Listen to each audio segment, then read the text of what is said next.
I'm a freelance photographer. I've loved taking pictures since I was a kid, and my hobby naturally became my job. After graduating from college, I worked for a publishing company and married my coworker, Lauren, who was an editor there. About 7 years after getting married, I became independent as a freelance photographer.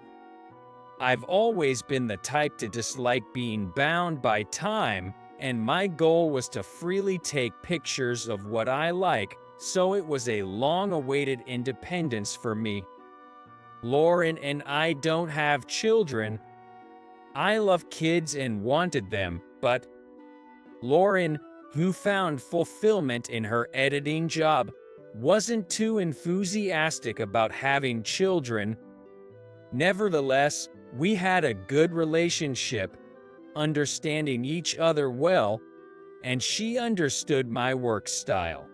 Our marital relationship wasn't bad at all, I thought so. One Sunday, Lauren had a day off. Lauren, how about we go for a drive? It's been a while. Yeah, the weather is nice, I agree. And so, we set off for a drive. Heading out with no particular destination in mind was typical for us. How about we stop by my parents' house? It's been a while, and I want to take some pictures of the countryside.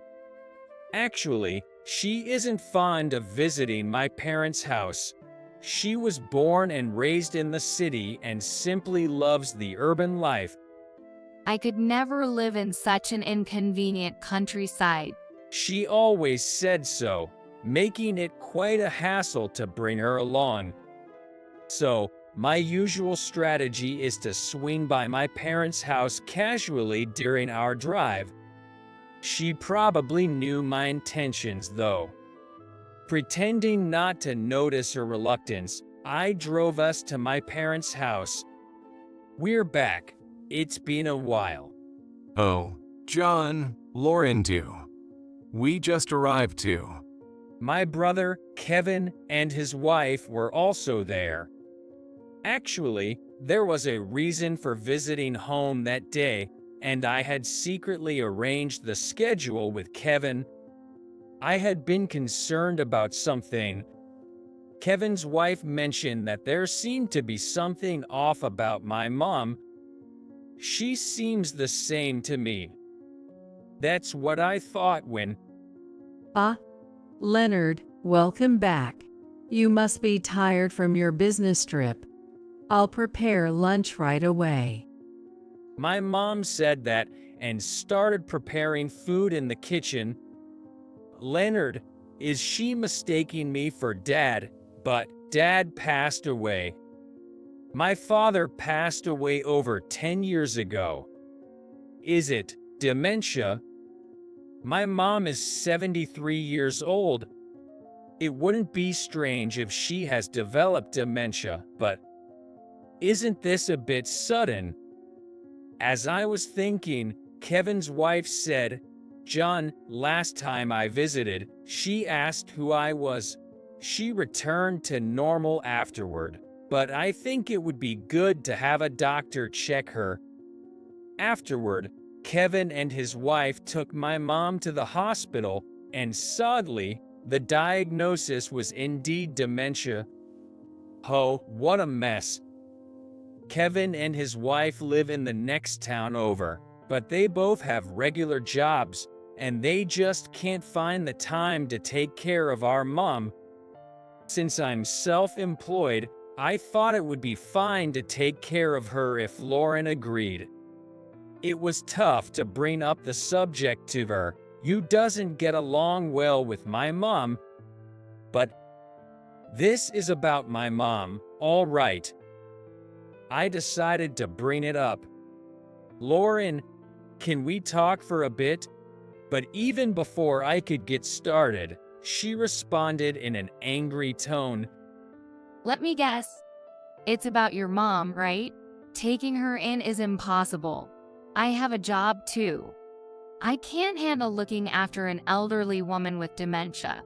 I absolutely refuse to care for my mill. I expected some pushback, but I was really taken aback by her words. Hey, that's my mom, you know. Watch your mouth. And it's not like it has to be right now.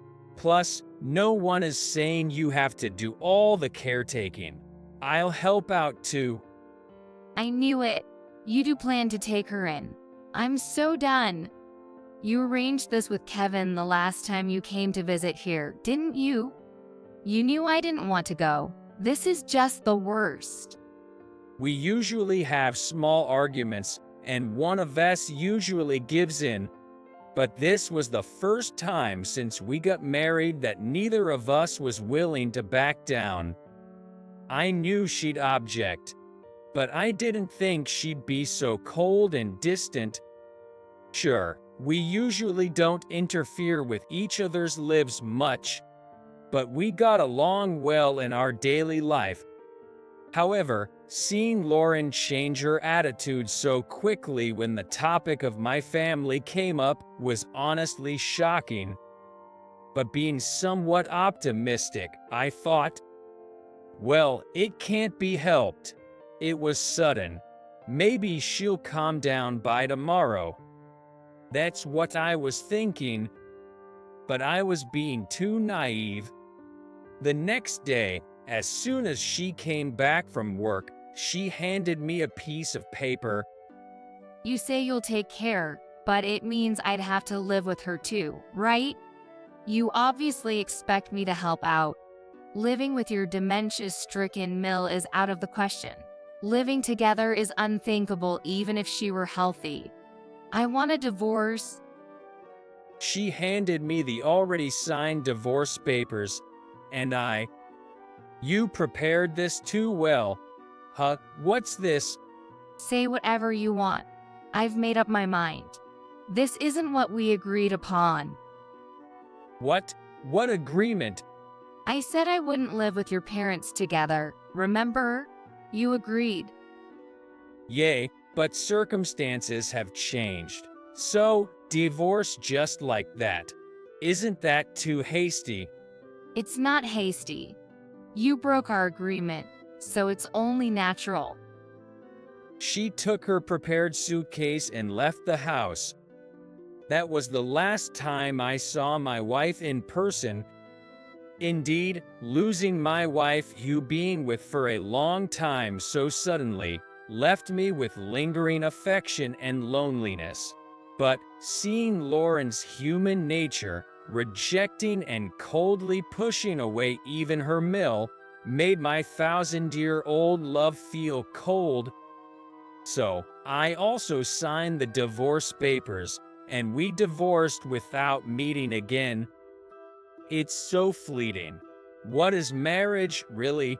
I'm done with women. I vowed never to marry again. For a while, until my ongoing work in New York settled down, I left my mom in the care of Kevin and a helper. And when I could find time between my work, I went back to Nebraska to share in caregiving. Although my mom's dementia was occasional, it wasn't hard for me as I was just visiting occasionally.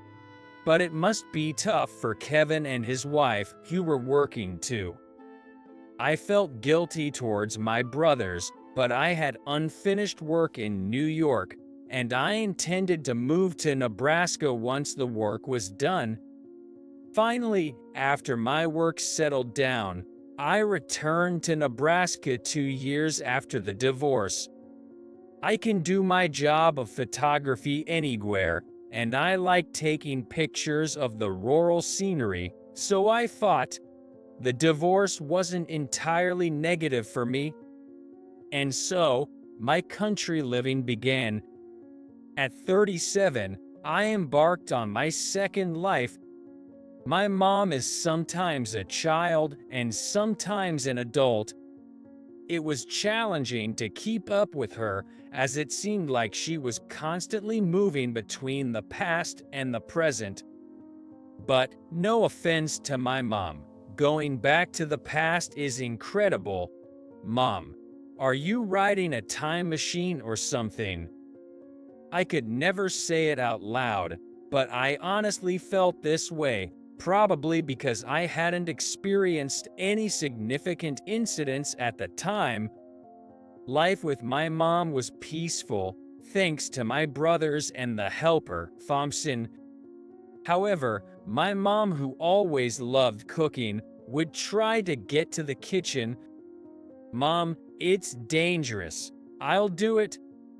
Don't treat me like a senile old woman. I'm still okay, you know.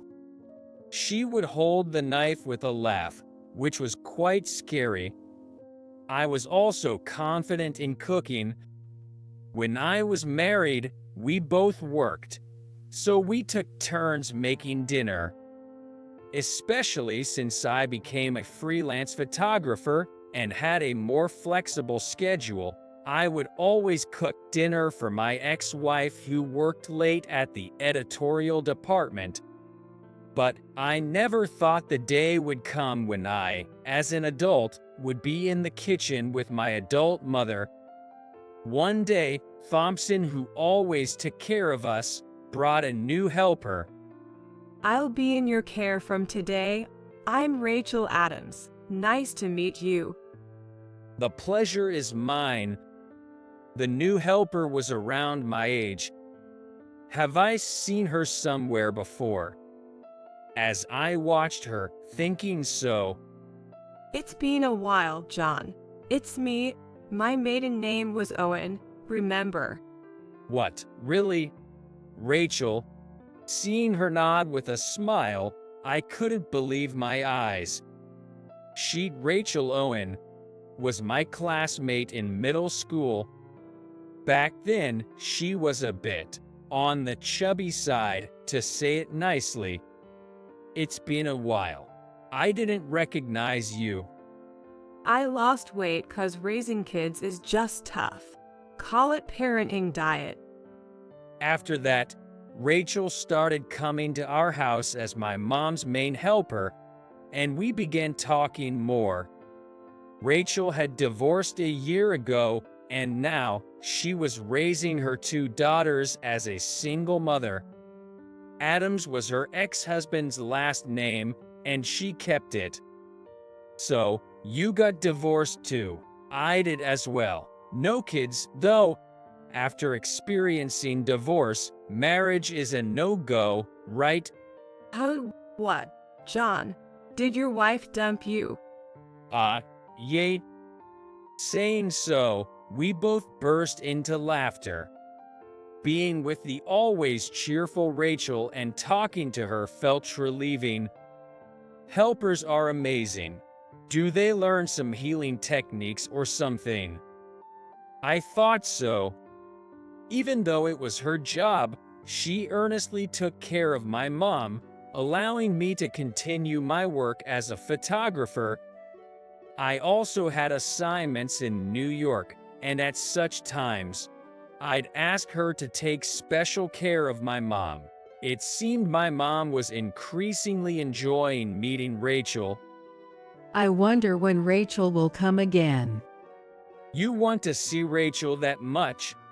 Of course, there's no one as good as her. It would have been nice if she was your wife. She said, laughing. Indeed, Rachel, who had become so beautiful, made my heart race, and watching her diligently caring for my mom was almost enchanting. No, I'm totally over women and marriage. Just know. It was a clear day during a break in the rainy season.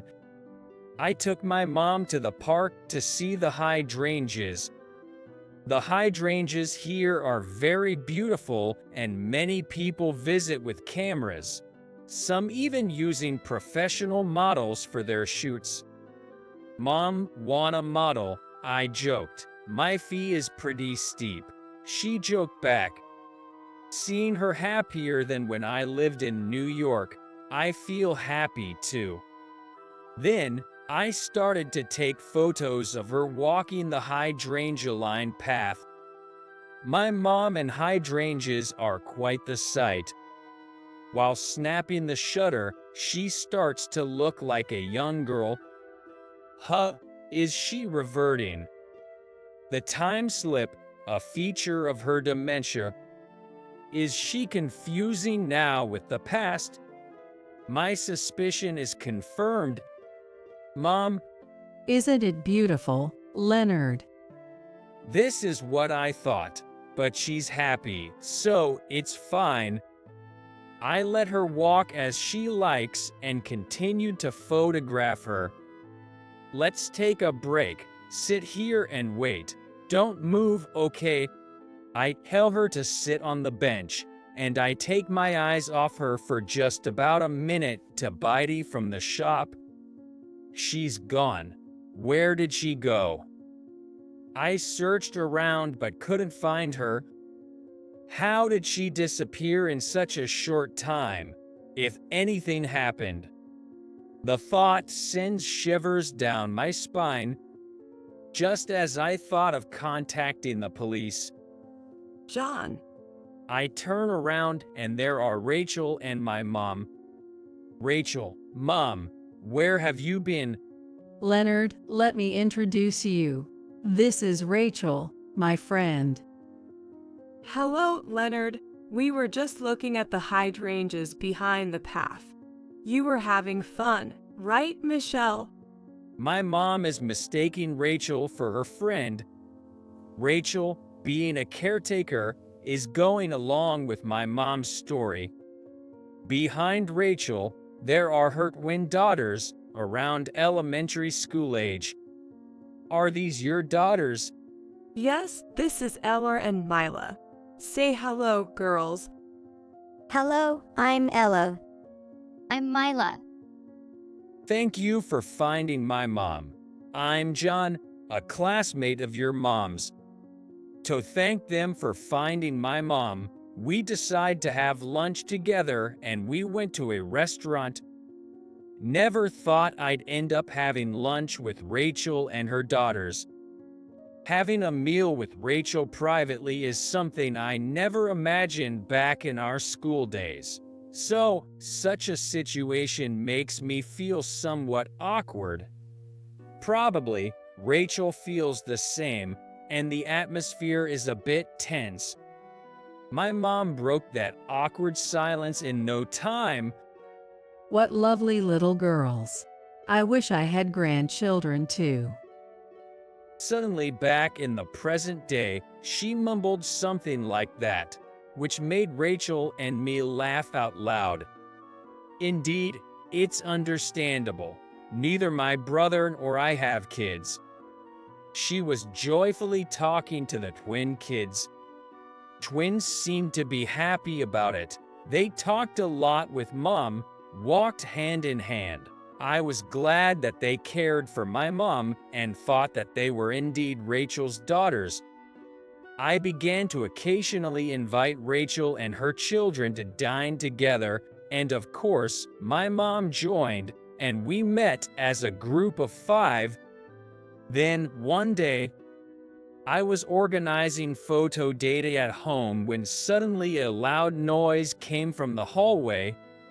I rushed over to find my mom collapsed, unconscious. I quickly called 911, and she was taken to the hospital. She was diagnosed with a blood clot in a brain vessel.